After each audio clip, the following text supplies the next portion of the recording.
विशुद्धं परं सच्चिदानन्दरूपं गुणाधारमाधारहीनं वरेण्यं महान्तं विभान्तं गुहान्तं गुणान्तं सुखान्तं परं धाम रामं प्रपद्ये।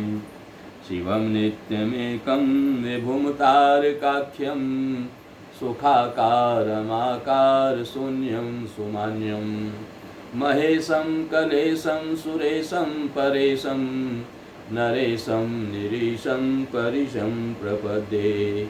यदा वर्णयत कर्णमूले अन्तकाले शिवो राम रामेति रामेति काश्यां तदेकं परं तारक ब्रह्मरूपं भजेऽहं भजेऽहं भजेऽहं भजेऽहं।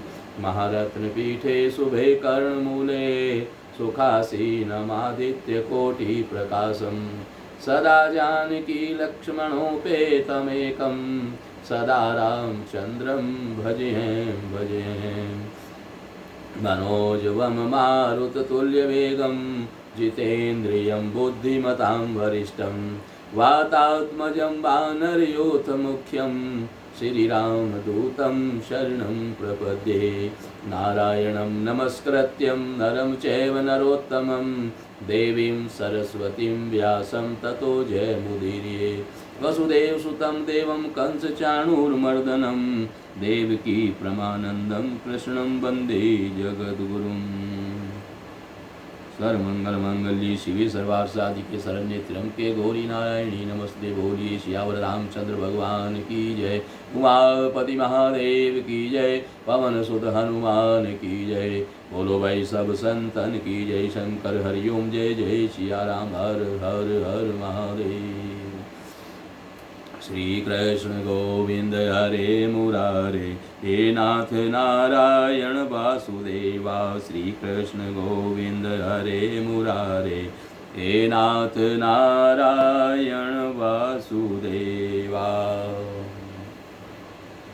आज का आप Shri Harihar charitable and welfare trust के तत्वावधान में आप सत्संग प्रवचन श्रवण कर रहे हैं और संतान का क्या कर्तव्य है ये आप श्रवण कर रहे हैं। आज का सवाल है, माता पिता ने बचपन में ही बच्चों को अच्छी शिक्षा नहीं दी, अतः पुत्र माता पिता की सेवा नहीं करते तो इसमें पुत्रों का क्या दोष है। आज का ये सवाल है।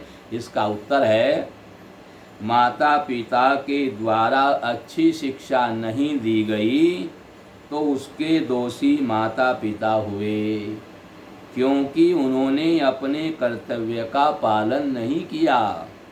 परंतु माता पिता के दोष देखना पुत्र का कर्तव्य नहीं है।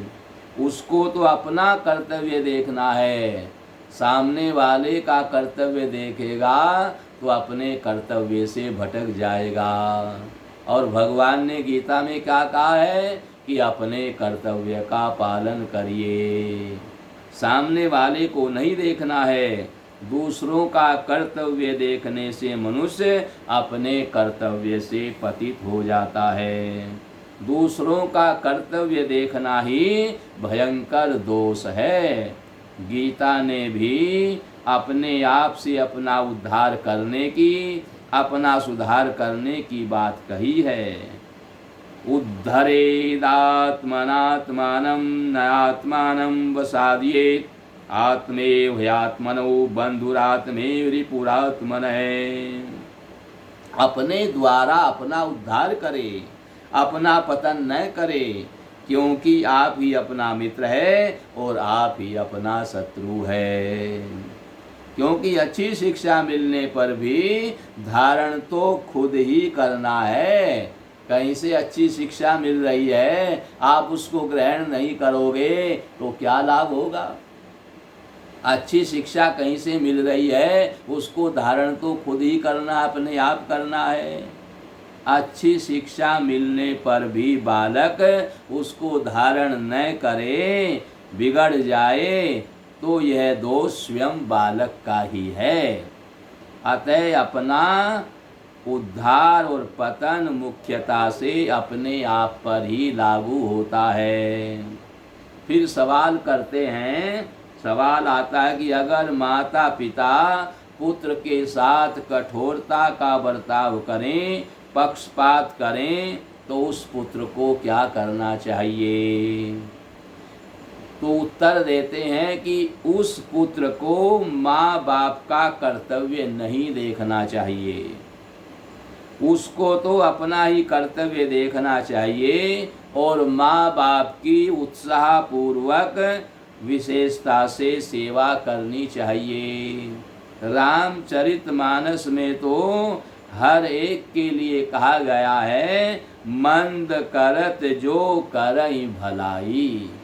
अर्थात अगर माता पिता पुत्र का आदर करते हैं तो आदर में पुत्र की सेवा खर्च हो जाती है, बिक जाती है, और परंतु वे आदर न करके पुत्र का निरादर करते हैं तो पुत्र की सेवा पूरी रह जाती है, बिकती नहीं है। अगर पुत्र का आदर करें तब पुत्र सेवा करता है तो उसकी सेवा बिक जाती है, फिर सेवा लगती नहीं है। और अगर पुत्र निरादर करते हैं तो पुत्र की सेवा बिकती नहीं है, उसको सेवा करने का और भी ज़्यादा लाभ होता है। वे कष्ट देते हैं तो उससे पुत्र की शुद्धि होती है और सहनशीलता बढ़ती है, तप बढ़ता है, उसका महत्व बढ़ता है। अतः माता पिता के दिए हुए कष्ट को परम तप समझकर प्रसन्नता से सहना चाहिए और यह समझना चाहिए कि मेरे माँ बाप की बड़ी कृपा है जिससे मेरी सेवा का किंचित मात्र भी व्यय न होकर मेरे को शुद्ध सेवा, शुद्ध तपश्चर्या का लाभ मिल रहा है। ऐसा पुत्र को सोचना चाहिए, विचार करना चाहिए। ऐसा अवसर तो किसी भाग्यशाली पुत्र को ही मिलता है और नहीं कोई माता पिता पुत्र का निरादर थोड़े ही करते हैं। ऐसा तो अवसर किसी भाग्यशाली पुत्र को ही मिलता है और मेरा यह अहोभाग्य है कि माता पिता मेरी सेवा स्वीकार कर रहे हैं और अगर वे सेवा स्वीकार न भी करें तो भी पुत्र का काम तो उनकी सेवा करना ही है। उसको यह नहीं कहना चाहिए कि मेरे से सेवा लेते ही नहीं हैं। अगर आपका सेवा का भाव है तो माता पिता के न चाहने पर भी आप सेवा कर सकते हैं। सेवा में कोई कमी त्रुटि मालूम दे तो उसको तत्काल सुधार लेना चाहिए और सेवा में तत्पर रहना चाहिए। जो पुत्र धन जमीन मकान आदि पाने की आशा से माँ बाप की सेवा करता है वह वास्तव में माँ बाप की नहीं, वह तो धन की सेवा करता है, माँ बाप की नहीं करता है। पुत्र तो केवल सेवा का ही संबंध रखना चाहिए, पुत्र को सेवा के अलावा दूसरा कोई संबंध नहीं रखना चाहिए। माता पिता से यही कहना चाहिए कि आपके पास जो धन संपत्ति हो और वह चाहे मेरे भाई को दे दो या चाहो तो बहन को दे दो या चाहो तो ब्राह्मणों को दे दो, कहीं भी दान कर दो, जिसको आप चाहे उसको दे दो, पर सेवा मेरे से ले लो। माता पिता हमारे से सेवा ले लें, इसी में उनकी कृपा माने। और फिर सवाल पूछते हैं, दूसरा सवाल आता है, माता पिता अनुचित निषिद्ध कर्म करने की आज्ञा दें तो पुत्र को क्या करना चाहिए? अगर माता पिता निषिद्ध कर्म करने की आज्ञा पुत्र को दें तो फिर उसे क्या करना चाहिए? तो उसमें अनुचित आज्ञा दो प्रकार की है। उत्तर बताते हैं कि अनुचित आज्ञा दो प्रकार की है। अमुक को मार दो आदि दूसरों का अनिष्ट करने की आज्ञा देना, और दूसरा तुम घर छोड़कर वन में चले जाओ आदि आज्ञा देना। इनमें से दूसरी आज्ञा का तो पालन करना चाहिए, यानी घर छोड़कर वन में जाने के लिए कहें, जैसे भगवान श्री राम को आज्ञा मिली तो चले गए। बोले ये आज्ञा तो माननीय है, पर पहली आज्ञा का पालन नहीं करना चाहिए, उसमें पिता की सामर्थ्य देखनी चाहिए। अगर पिता समर्थ हो तो उस आज्ञा का भी पालन करने में कोई हर्ज नहीं है। जैसे जमदग्नि ने अपने पुत्र परशुराम जी से कहा था कि अपनी माँ का शीश काट दो, ये व्यभिचारिणी है, और तुम्हारे भाई मेरी आज्ञा का पालन नहीं कर रहे हैं, अतः इनको मार डालो। तो परशुराम जी ने अपनी माता का गला काट दिया था।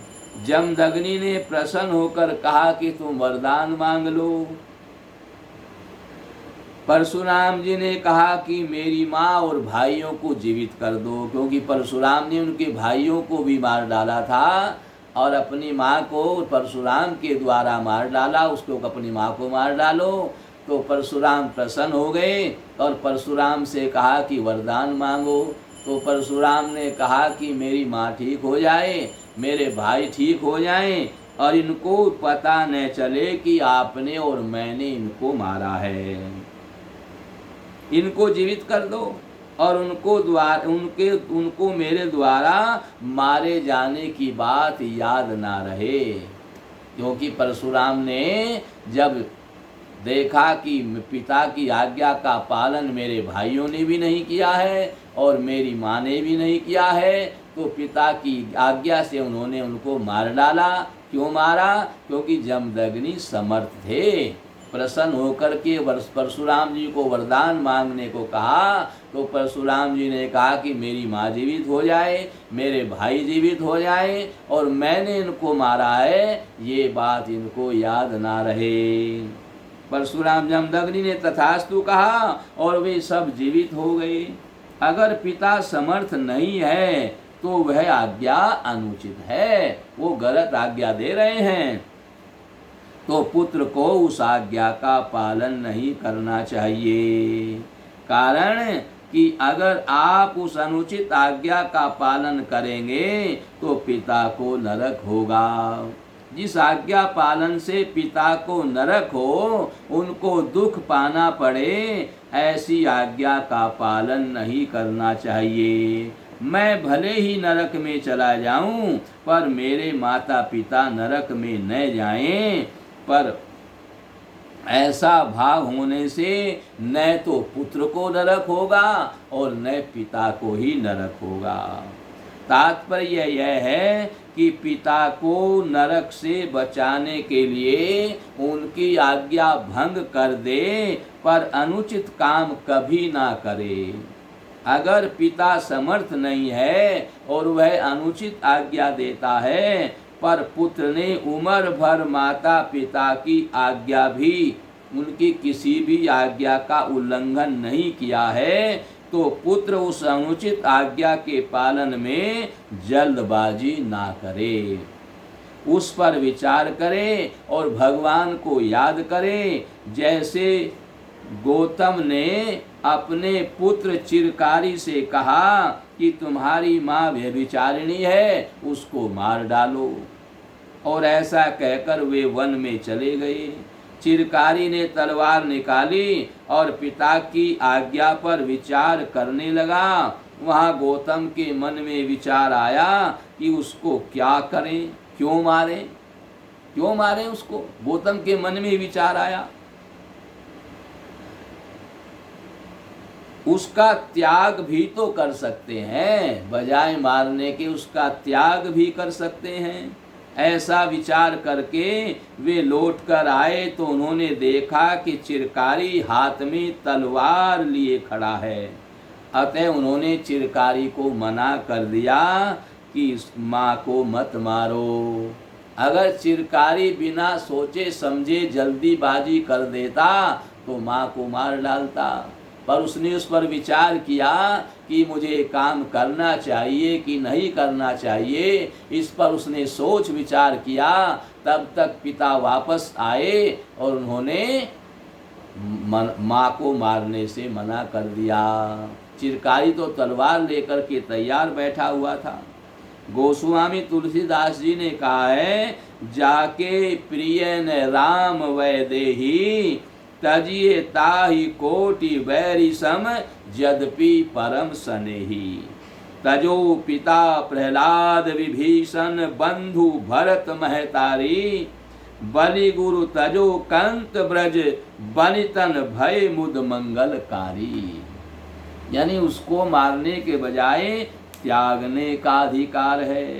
प्रहलाद ने पिता का, विभीषण ने भाई रावण का, भरत ने अपनी माता केकई का और बलि ने गुरु का और गोपियों ने पति का त्याग कर दिया था। तो क्या उनको दोष नहीं लगा? तो उत्तर बताते हैं कि यहाँ यह बात ध्यान देने की है कि उन्होंने पिता आदि का त्याग किस विषय में, किस अंश में किया। हिरण्याकश्यप प्रहलाद जी को बहुत कष्ट देता था, पर प्रहलाद जी उसको प्रसन्नता पूर्वक सहते थे। वे इस बात को मानते थे कि यह शरीर पिता का है, अतएव इस शरीर को चाहे जैसे रखें, इस पर उनका पूरा अधिकार है। इसलिए उन्होंने पिताजी से कभी यह नहीं कहा कि आप मेरे को कष्ट क्यों दे रहे हो, परंतु मैं स्वयं साक्षात परमात्मा का अंश हूँ, अतः मैं भगवान की सेवा में स्वयं साक्षात भजन करने में लगा दूं। यानी भगवान की सेवा में अपने आप को लगा दूं, अर्थात भजन करने में अपने आप को लगा दूं। पिताजी इसमें बाधा देते हैं, मुझे रोकते हैं, ये उचित नहीं है। इसलिए प्रहलाद जी ने पिताजी की उस आज्ञा का त्याग कर दिया। बाकी सब आज्ञा मान रहे हैं, भगवान का भजन ना करें, इस आज्ञा का त्याग कर दिया। यानी भगवान का भजन करते रहे, जिससे उनको नरक न हो जाए। मैं भगवान का भजन नहीं करता पिता की आज्ञा से, तो पिता को नरक होगा, पर पिता को नरक न हो, मुझे चाहे कितनी भी पीड़ा हो जाए, इसलिए मैं भजन करूँगा। अगर वे पिता की आज्ञा मानकर भगवत भक्ति का त्याग कर देते तो इसका दंड पिताजी को भोगना पड़ता। पुत्र के द्वारा ऐसा कोई भी काम नहीं होना चाहिए जिससे दंड पिता को भोगना पड़े। इसी दृष्टि से उन्होंने पिता की आज्ञा न मानकर पिता का हित ही किया, पिता का त्याग नहीं किया। रावण ने विभीषण को लात मारी और कहा कि तुम यहाँ से चले जाओ, तो विभीषण जी राम जी के पास चले गए। अतः विभीषण ने भाई का त्याग नहीं किया, प्रत्युत उनके अन्याय का त्याग किया, अन्याय का समर्थन अनुमोदन नहीं किया। विभीषण ने रावण को उसके हित की बात कही और उसका हित ही किया। माँ ने राम जी को वन में भेज दिया, उनको दुख दिया। इस विषय में ही भरत ने माँ का त्याग कर दिया। भरत का कहना था कि जैसे कौशल्या अम्बा मेरे पर राम जी से भी अधिक स्नेह करती है, ऐसे ही तेरे को भी राम जी पर मेरे से भी ज़्यादा प्रेम करना चाहिए। परंतु राम जी को तूने वन में भेज दिया। जब तू राम जी की भी माँ नहीं रही तो फिर मेरी माँ कैसे रहोगी। इस विषय में तेरे को दंड देना मेरे लिए उचित नहीं है। मैं तो यह कर सकता हूँ, तेरे को माँ नहीं कहूँ और मैं क्या करूँ। बलि ने गुरु का इस अंश में त्याग किया कि साक्षात भगवान ब्राह्मण वेश में आकर मेरे यहाँ याचना कर रहे हैं, पर गुरुजी मेरे को दान देने से रोक रहे हैं, अतः मैं गुरु की बात नहीं मानूंगा। गुरु की बात का त्याग भी बलि ने गुरु के हित के लिए ही किया। बलि दान देने के लिए तैयारी थे।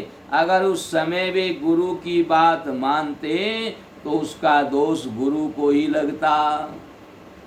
अतः उन्होंने गुरु का शाप स्वीकार कर लिया और उस दोष से, अहित से गुरु को बचा लिया। स्वयं दंड भोग लिया पर गुरु को दंड से बचा लिया, तो यह गुरु की सेवा ही हुई। पति भगवान के सम्मुख होने के लिए रोक रहे थे।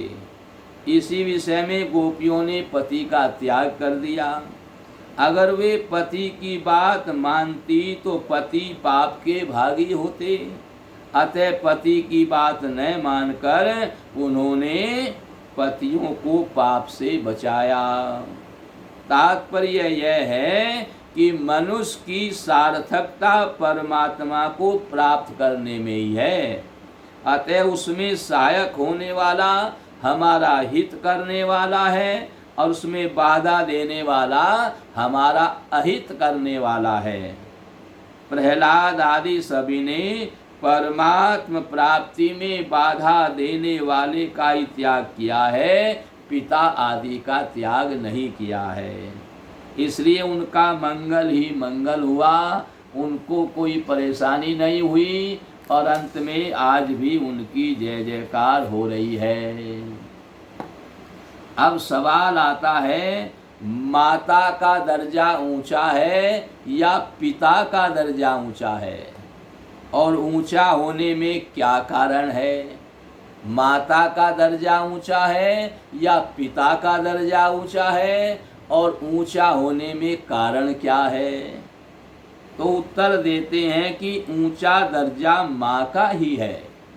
माँ का दर्जा पिता से भी 100 गुना अधिक बताया गया है। सहस्रम तु पितरन माता गौरवेणातिरिच्यते। रामचरितमानस में मनु जी महाराज ने कहा है कि राम जी जब वनवास के लिए जाने लगे तब वे माँ के पास में गए और माँ के चरण पकड़कर वे उन्होंने कहा, माँ मुझे वनवास की आज्ञा हुई है। माँ ने कहा कि अगर केवल पिता की ऐसी आज्ञा है तो फिर माँ को बड़ी समझकर तुम वन में मत जाओ। कौशल्या माता ने कहा, अगर तुम्हारे पिता की आज्ञा है वन जाने की तो अपनी माँ को बड़ी समझकर फिर वन में मत जाओ। जो केवल पितु आयसु ताता तो जनि जाहु जानी बड़ी माता। यानी माता को बड़ी समझ करके वन में मत जाओ, अर्थात माता की आज्ञा का पालन करो, पिता की आज्ञा का नहीं। हाँ, अगर तुम्हारी छोटी माँ ने और पिता ने वन में जाने के लिए कह दिया है तो वन तुम्हारे लिए सैकड़ों अयोध्या के समान है। जो पितु मातु कहे वन जाना तो कानन सत अवध समाना। अगर तेरी छोटी माता और पिता दोनों ने आज्ञा दी है तो फिर वन तुम्हारे लिए सैकड़ों अयोध्या के समान है। फिर अयोध्या तुम्हारे लिए व्यर्थ है, कुछ भी नहीं है। पिता तो धन संपत्ति आदि से पुत्र का पालन करता है, पर माँ अपना शरीर देकर पुत्र का पालन पोषण करती है। धन संपत्ति आदि तो ममता की वस्तुएं हैं और शरीर अहमता की। ममता से अहमता नजदीक होती है। ममता की वस्तुएं आती जाती रहती हैं और शरीर अपेक्षाकृत रहता है। अतः माँ का दर्जा ऊंचा होना ही चाहिए। माँ ने अपने युवावस्था का नाश किया है, अपना शरीर देकर, अपना दूध पिलाकर तुम्हारा पालन पोषण किया है। यानी कौशल्या अम्बा ने अपने से भी अधिक छोटी माँ भी माता यानी कैकेयी का आदर किया। आदर करने की जो बात कही है वह उनका उदार भाव है। कौशल्या ने सबको यह शिक्षा दी है कि माँ से भी माता का अधिक आदर करना चाहिए। माँ से भी ज़्यादा आदर अपनी छोटी माता का करना चाहिए, जिससे परिवार में परस्पर प्रेम बना रहे। तो कहते हैं कि माँ ने शरीर देकर अपना दूध पिला करके पालन पोषण किया है। माँ ने दाई का, भाई का, धोबी का, दर्जी का, गुरु का सब काम किया है। और तो क्या, टट्टी पेशाब उठाकर मेहतर का काम भी माँ ने किया है। वह काम भी भार रूप से नहीं, प्रत्युत बड़े स्नेह पूर्वक, ममता पूर्वक और उत्साह पूर्वक किया है, और बदले में लेने की भावना नहीं रखी है। जब बच्चा बीमार हो जाता है तब माँ के शरीर का बल घट जाता है, और अतः संसार में माँ के समान बच्चे का पालन पोषण करने वाला और कौन है। मात्रा समम नास्ति शरीर पोषणम, इसलिए माँ का दर्जा ऊंचा है। शास्त्रों में आया है कि पुत्र साधु सन्यासी बन जाए, फिर भी यदि माँ सामने आ जाए तो वह माँ को साक्षात दंडवत प्रणाम करे। इतना ऊंचा दर्जा और किसका हो सकता है। माता पिता की सेवा से लाभ क्या है। अब सवाल करते हैं कि माता पिता की सेवा से लाभ क्या है। तो उत्तर में बताते हैं, माता पिता की सेवा से लोक परलोक दोनों सुधरते हैं। इस लोक भी, ये लोक भी सुधरेगा और परलोक भी सुधरता है।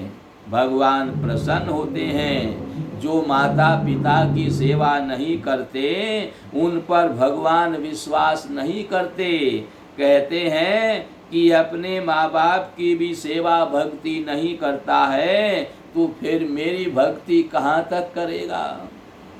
पुंडरीक ने तन मन से तत्परता पूर्वक माता पिता की सेवा करी।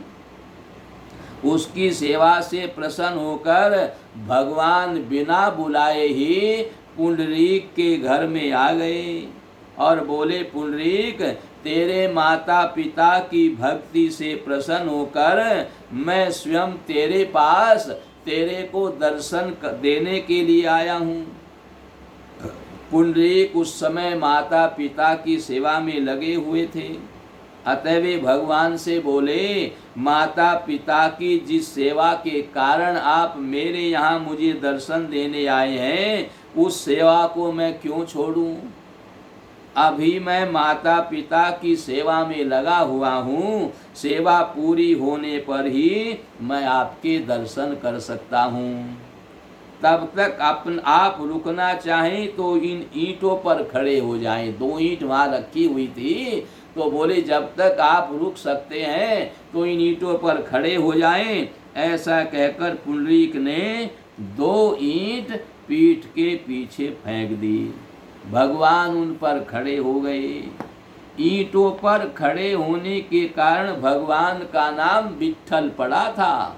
भगवान का नाम विट्ठल भी है ना, तो ईंटों पर खड़े होने के कारण भगवान का नाम विट्ठल पड़ा था। भगवान के स्वरूप का कोई दर्शन करना चाहे तो पंढरपुर महाराष्ट्र में कर सकता है। इसी प्रकार महाभारत में एक मूक चांडाल की बात आती है। मूक चांडाल की माता पिता में भक्ति देखकर स्वयं भगवान उसके घर पर रहते थे। तात्पर्य यह है कि माता पिता की सेवा से लौकिक और पारलौकिक दोनों तरह के लाभ मिलते हैं। अब सवाल फिर उठता है कि जब माता पिता की सेवा का इतना महत्व है तो फिर उनकी सेवा को छोड़कर मनुष्य साधु सन्यासी क्यों हो जाते हैं। जब माता पिता की सेवा का इतना लाभ है तो फिर मनुष्य माता पिता को छोड़कर सन्यासी क्यों हो जाते हैं? तो उत्तर देते हैं, जैसे कोई मर जाता है तो वह माता पिता की सेवा को छोड़कर ही मरता है, पर वह दोष का भागी नहीं होता। ऐसे ही जिसको संसार से असली वैराग्य हो गया वह दोष का भागी नहीं होता है। इसी तरह जो सर्वथा भगवान के शरण हो जाता है उसको भी कोई दोष नहीं लगता है, क्योंकि उस पर किसी का भी ऋण नहीं रहता है। ये शरीर भगवान को प्राप्त करने के लिए मिला है। जब भगवान की प्राप्ति में हम चले गए, असली रूप से भगवान की प्राप्ति में चले गए, तो फिर किसी का ऋण शरीर पर नहीं रहा। देव ऋषि भूता तप नृणाम पितृणाम ने किंकरो नाय मरणी च राजन सर्वात्मनाय शरणम शरण्यम ततो गतो मुकुंदम परिहृत्य करतम। श्रीमद् भागवत गीता के 11वें स्कंद के 5वें अध्याय के 41वें श्लोक में आया है, देव ऋषि भूताप्त नृणाम पितृणाम ने किंकरो नाय मरणी च राजन सर्वात्मना ये शरणम शरण्यम गतो मुकुंदम परिहृत्य करतम। अर्थात हे राजन, सुखदेव भगवान कहते हैं राजा परीक्षित से, हे राजन, जो सब कामों को छोड़कर संपूर्ण रूप से शरणागत वत्सल भगवान की शरण में आ जाता है, वह देव ऋषि प्राणी कुटुंबीजन और पितृगण इनमें से किसी का भी ऋणी नहीं रहता है और सेवक भी नहीं रहता है। तात्पर्य यह है कि मनुष्य जन्म के वास्तविक ध्येय भगवान में लगा है। उसके द्वारा यदि माता पिता की सेवा का, परिवार का त्याग हो जाए तो उसको दोष नहीं लगता है। लेकिन भगवान की प्राप्ति के अलावा वैसे ही लफंडगिरी में फिर रहा है, उसको दोष लगता है। या और किसी भी काम में इधर उधर भाग रहा है, इस किसी भी काम में लगा हुआ है, तो वह दोषी ही दोषी रहता है। केवल भगवत प्राप्ति के लिए अगर माता पिता को छोड़कर गया है, उसको कोई दोष नहीं लगता है। फिर सवाल आया है कि 2-4 लड़के हों और उनमें से कोई साधु सन्यासी बन जाए तो कोई बात नहीं, पर किसी का एक ही लड़का हो, अब वह अगर साधु सन्यासी बन जाए तो उसके माता पिता किसके सहारे जिए? 2-4 लड़के हों कोई बात नहीं, एक साधु सन्यासी हो गया, पर किसी का एक ही लड़का है और वही साधु सन्यासी हो जाए तो फिर माता पिता किसके सहारे रहें? तो उत्तर बताते हैं, उस लड़के को चाहिए कि जब तक माता पिता हैं तब तक उनकी सेवा करता रहे, उनको छोड़े नहीं, क्योंकि भगवत प्राप्ति में साधु होना कोई कारण नहीं है, प्रत्युत संसार से वैराग्य और भगवान में प्रेम होना ही कारण है। अतः वह माता पिता की सेवा करते हुए ही भजन स्मरण करता रहे, तो उसके लिए भगवत प्राप्ति में होने में कोई बाधा नहीं है। प्रत्युत माता पिता की प्रसन्नता से भगवत प्राप्ति में उसको सहायता मिलेगी।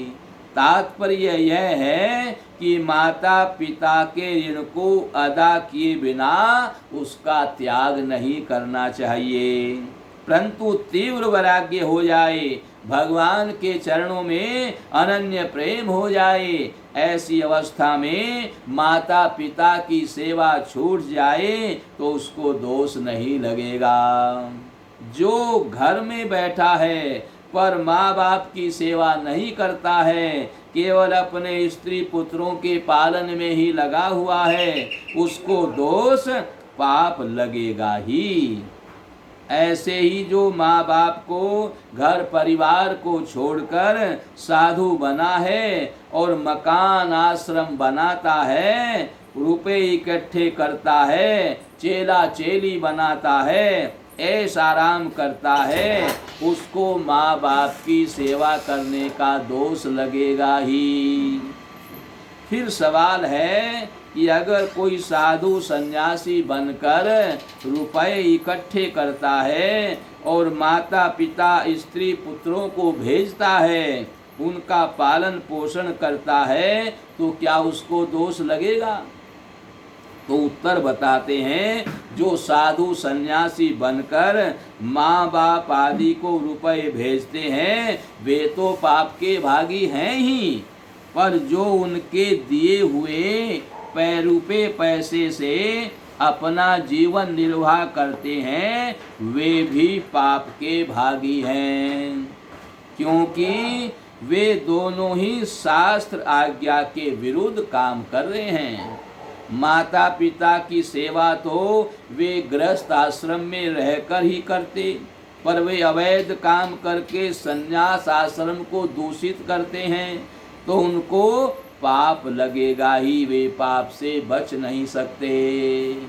फिर सवाल आता है, अगर घर में माँ का पालन करने वाला संभालने वाला कोई न रहा हो तो उस अवस्था में साधु सन्यासी बना हुआ लड़का माँ का पालन कर सकता है या नहीं?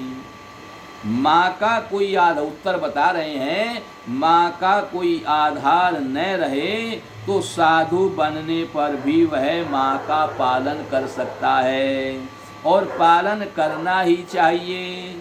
असमर्थ अवस्था में तो दूसरे प्राणियों की भी सेवा करनी चाहिए।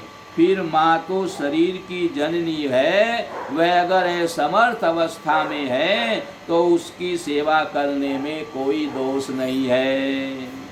फिर सवाल आता है कि पुत्री यानी कन्या तो पति के घर चली जाती है, तो फिर वह माँ बाप की सेवा कैसे कर सकती है और सेवा किए बिना माँ बाप का ऋण माफ कैसे हो सकता है?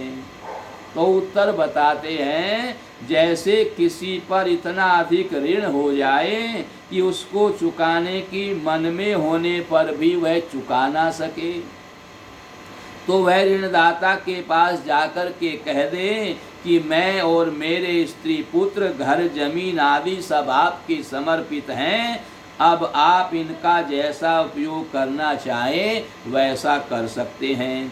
अब आप इनका जैसा उपयोग करें वैसा कर सकते हैं। ऐसा करने से उसका ऋण नहीं रहता, ऋण माफ हो जाता है। इसी तरह कन्या बचपन से ही माता पिता के समर्पित रहती है, वह अपने मन की कुछ भी नहीं रखती। माता पिता जहाँ उसका संबंध विवाह करा देते हैं वह प्रसन्नता पूर्वक चली जाती है। वह अपने गोत्र को भी पति के गोत्र में मिला देती है। जिसने ऐसा त्याग किया है उस पर माता पिता का ऋण कैसे रह सकता है, अर्थात नहीं रह सकता है। फिर सवाल आता है कि माँ बाप का कोई सहारा न रहे तो ऐसी अवस्था में विवाहित पुत्री माँ बाप का पालन कर सकती है या नहीं? तो उत्तर देते हैं, वह असहाय माँ बाप की सेवा कर सकती है। यदि विवाहित पुत्री की संतान है तो माँ बाप उसके घर का अन्न जल भी ले सकते हैं, उसके घर पर रह सकते हैं, परंतु यदि उसकी कोई संतान नहीं है तो माँ बाप को उसके घर का अन्न जल लेने का अधिकार नहीं है। माता पिता ने कन्या का दान विवाह कर दिया तो अब वे उसके घर का अन्न नहीं ले सकते, क्योंकि दान दी हुई वस्तु पर दाता का अधिकार नहीं रहता है।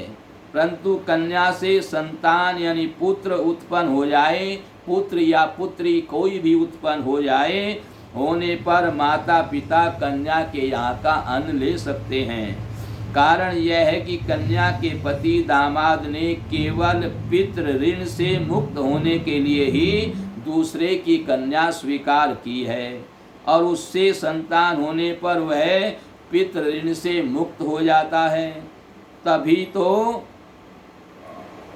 अतः संतान होने पर माता पिता का कन्या पर अधिकार हो जाता है। तभी तो दौहित्र अपने नाना नानी का श्राद्ध तर्पण कर सकता है। माता पिता साक्षात परमात्मा के स्वरूप हैं, अतः उनको परमात्मा का स्वरूप मानकर पुत्र को सदा उनकी सेवा में ही तत्पर रहना चाहिए। उनकी सेवा में कमी त्रुटि नहीं रहनी चाहिए, क्योंकि यह शरीर माता पिता का ही है। इस प्रकार से यहाँ आपने ये सत्संग प्रवचन सुना, यहीं पर इसका विश्राम है। कल आपको आहार शुद्धि के बारे में बताया जाएगा। आहार कैसा अन्न खाए, कैसा अन्न कब किस समय कैसे कैसे खाना चाहिए, तो आहार शुद्धि के बारे में कल आपको बताया जाएगा। अब यहीं पर कथा का विश्राम है और कल तक के लिए आप प्रतीक्षा करें और पूर्व कथाओं को श्रवण करते रहें। प्रतिदिन सत्संग अवश्य होना चाहिए। सत्संग की बड़ी विशेषता है। एक बार नारद जी भगवान विष्णु के पास में गए, चरणों में प्रणाम करके बोले, प्रभो मुझे सत्संग की महिमा बताइए। तो भगवान ने कहा, अच्छा सत्संग की महिमा जानना चाहते हो? बोले हाँ बिल्कुल प्रभु, मैं जानना चाहता हूँ और लालायित हूँ, इसलिए आपके पास आया हूँ। तो भगवान ने नारद जी से कहा कि आप फलाने वन में चले जाओ, वहाँ एक वृक्ष है, उस वृक्ष में एक रंगीन प्राणी रहता है, आप उसको सत्संग सुनाइए और वो आपको सत्संग की महिमा बताएगा। नारद जी बड़े उत्साहित हुए, तुरंत वहाँ से दौड़े, उस वन में गए, उस वृक्ष के पास में गए तो वहाँ उन्होंने एक गिरगिट को देखा। गिरगिट रंग बदलता है ना, इसलिए भगवान ने कहा रंगीन प्राणी रहता है, रंग बदलता रहता है। तो गिरगिट को नारद जी ने सत्संग सुनाया। सत्संग सुनकर के थोड़ी देर बाद गिरगिट के प्राण पखेरु हो गए और वो वृक्ष से नीचे आकर के गिर गया। नारद जी को बड़ा दुख हुआ, दौड़े दौड़े भगवान के पास में आए, बोले प्रभु मैंने उस गिरगिट को कथा सुनाई, सत्संग सुनाया, उसने तो प्राण छोड़ दिए, मुझे तो बड़ा दुख हो रहा है। भगवान ने कहा कोई बात नहीं, आप एक काम करो, राजमहल में जाओ, राजा के महल में जाओ, राजमहल में एक तोता है पिंजरे में, उस तोते को कथा सुनाओ, वो आपको सत्संग की महिमा बता देगा। तब नारद जी दौड़े दौड़े हाँफते हाँफते गए, भयभीत भी हो रहे थे, पता नहीं क्या होगा। राजा के महल में गए, राजमहल में पिंजरे में तोता था, उसको नारद जी ने सत्संग सुनाया और सत्संग सुनकर के वो तोते की गर्दन मुड़ गई, वहीं प्राण निकल गए पिंजरे में ही। अब तो नारद जी थर थर काँपने लगे, पसीना पसीना हो गए, दौड़े दौड़े भगवान के पास आए, बोले प्रभु ये तो क्या हो गया, मैं जिसको सत्संग सुनाता हूँ उसी की मृत्यु हो जाती है। तो नारद जी हाँप रहे थे, शरीर में पसीना आया होता, घबरा रहे थे। भगवान ने उनको अभय दान दिया, आप घबराओ नहीं, आप एक काम करो, वहीं राजा के महल में जाओ, राजा के यहाँ एक पुत्र हुआ है, उसका उत्सव हो रहा है, उस पुत्र को, जो नया अभी पुत्र हुआ है, बच्चा है, उसको सत्संग सुनाओ। नारद जी बोले मुझे मरवाओगे? अब राजा का पुत्र सत्संग सुनकर के मर गया, इस बात को कौन जानेगा, और राजा मुझे मार डालेगा। भगवान ने अभयदान दिया। बोले अभयदान दिया है ना? बोले हाँ, जाओ, आप चिंता क्यों कर रहे हो। नारद जी थर थर काँप रहे हैं, डरते डरते भयभीत हो रहे हैं, पसीना पसीना हो रहे हैं। राजमहल में गए, राजमहल में जा कर के उन्होंने देखा उत्सव हो रहा है, बच्चा पैदा हुआ है। तो राजा से कहा मुझे बच्चे से मिलना है। राजा धार्मिक था, भगवान ने कहा राजा बड़ा धार्मिक है, आपका सम्मान करेगा। तो राजा ने नारद जी का बड़ा भारी सम्मान किया और उसको लेकर के पुत्र के पास में गए और उन्हें पुत्र को सत्संग सुनाया। सत्संग सुनकर के पुत्र मुस्कराया, बड़ा हंसा और बड़ा प्रसन्न हुआ और बोला सत्संग की महिमा मैं तुम्हें बताता हूँ। सत्संग आपने मुझे सत्संग सुनाया, मैं उसकी महिमा आपको बताता हूँ। आपने पहले मुझे गिरगिट, मैं गिरगिट बना हुआ था, मैं ही था वो, वहाँ आपने मुझे सत्संग सुनाया, मेरे पाप क्षीण हुए, मेरी मृत्यु हो गई और फिर मैं एक तोता बन गया, पिंजरे में था वो भी मैं ही था। आपने मुझे सत्संग सुनाया और सत्संग से मेरे पाप नष्ट हो गए, मेरे प्राण पखेरु हो गए। अब मैं धर्मात्मा राजा के घर में पैदा हुआ हूँ। ये उस सत्संग का ही प्रभाव है, जो मैं धर्मात्मा राजा के घर में पैदा हुआ हूँ और यहाँ धर्मात्मा राजा के घर में मुझे बड़ा भक्ति भाव मिलेगा और इस मनुष्य जीवन में परमात्मा प्राप्ति करके मेरा उद्धार हो जाएगा। अब मैं सदा सदा के लिए जन्म मरण से छूट जाऊंगा। अब मुझे माता के गर्भ में नहीं जाना पड़ेगा। अब मुझे तिर्यक आदि योनियों में नहीं जाना पड़ेगा।